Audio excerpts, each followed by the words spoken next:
Well, hi there again. I hope you had a great weekend. I know the first half of it was quite gloomy, but we needed that rain.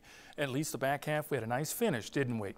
We had sunshine return, and it ended up being beautiful. But we did manage to get a little rain. 0.21, that was after midnight, and then of course the rain dried up early in the morning, but we added that to yesterday's deluge, which was a record for that day, by the way, over 2 inches of rain.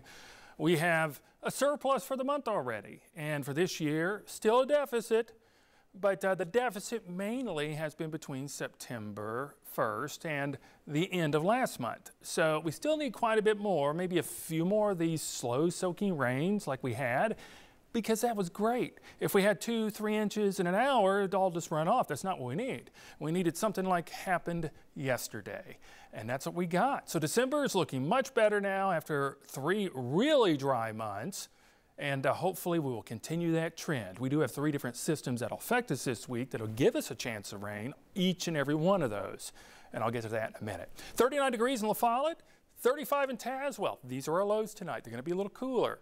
35 in Crossville, 36 in Jamestown. Could be some patches of frost and maybe some patchy areas of fog too that form early in the morning, and then we warm up. Not quite as warm as our 65-degree Sunday high, but about 7 to 10 degrees cooler. Still, it's a little bit above normal for most. Temperatures will be in the mid to upper 50s for the majority of us here in East Tennessee. Last 5 days, it's been pretty good. We've been mainly above normal, a couple of cooler days there. And then the next 5 days, well, similar, although our temperatures are slightly cooler. Of course, they're going to be as we go into the end of December. Wednesday will be the coldest day, and then we warm right back out of it.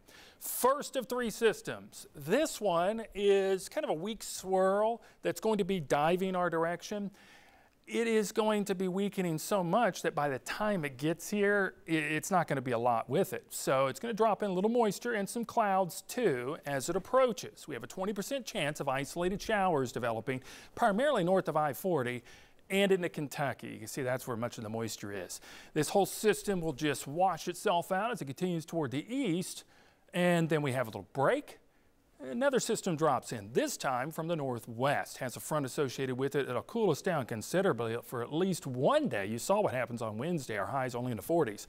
But it has a little bit more moisture and a much broader circulation. So we have scattered showers possible, but again, it's mainly to the north.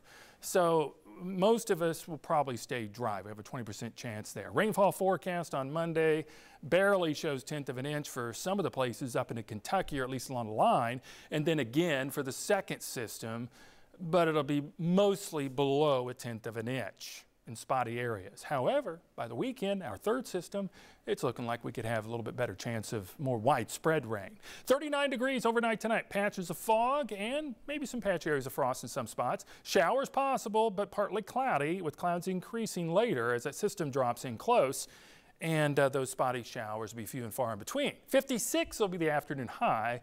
Temperatures will continue to drop, see how cold it gets on Wednesday. And then by the end of the week, sunshine returns. We get warmer temperatures into the weekend, a pretty good chance of rain. We'll continue to focus on that and fine tune it as we approach and let you know what we're expecting. Otherwise, hope you have a great week this week, and I'll see you again next weekend.